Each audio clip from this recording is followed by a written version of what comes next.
दास नाम के एक भक्त थे। भक्त नहीं थे, चोर थे। कौन थे? चोर। जयपुर के पास में एक पहाड़ी रास्ता था, वहां उनका गढ़ था।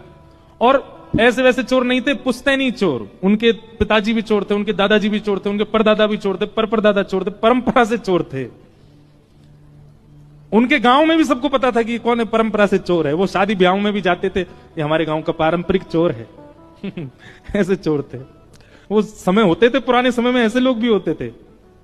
वो गुलाब जामुन उड़ा रहा है, वो हमारे यहाँ का पारंपरिक चोर है। वो चोरी से चलता उसका घर।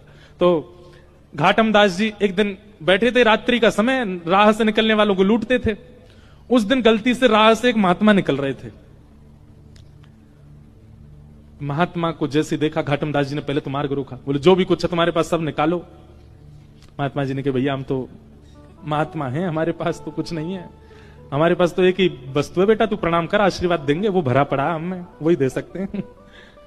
घाटम दास जी को थोड़ी दया सी आ गई, अरे महात्मा का क्या हम हरण करें। बोले आप महात्मा हैं, आपको हम छोड़ देते हैं, आप चले जाओ।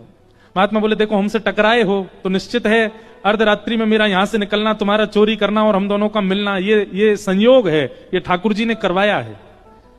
इसलिए तुम कुछ पूछो, हम तुमको कुछ देके जाना तो चाहते हैं, अब मिले हैं तो थोड़ा सत्संग हो जाए। घाटम दास जी बोले ऐसी कृपा कर दो कि मेरी चोरी कभी बंद ना हो, इस मार्ग से एक धनवान निकलते रहे, मैं सबको लूटा करूं। मेरे घर में कभी, मेरा बेटा भी अभी अंडर ट्रेनिंग है।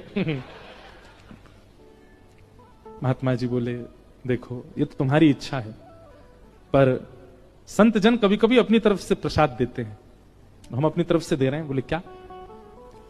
पहले तो महात्मा जी ने कहा चोरी छोड़ दो। बोले ये तो हो ही नहीं सकता, ये तो हमारे रक्त में है महाराज, ये तो परंपरा से हम चोर हैं, ये कैसे छोड़ सकते हैं? आपके लिए ये काम पाप होगा, मेरे लिए तो ये धर्म है। मैं तो चोरी करने के बाद में जिसकी मैंने चोरी करी है उसको प्रणाम करके जाता हूं कि वो मेरा दानदाता है, उसने मुझको दिया, मेरा घर चलेगा उससे, ये तो मेरा परंपरागत है महाराज, मैं कैसे छोड़ सकता हूं? तो महात्मा बोले ठीक है, तो फिर तीन बात हमारी मानो। क्या? पहली बात, कभी भी झूठ नहीं बोलोगे।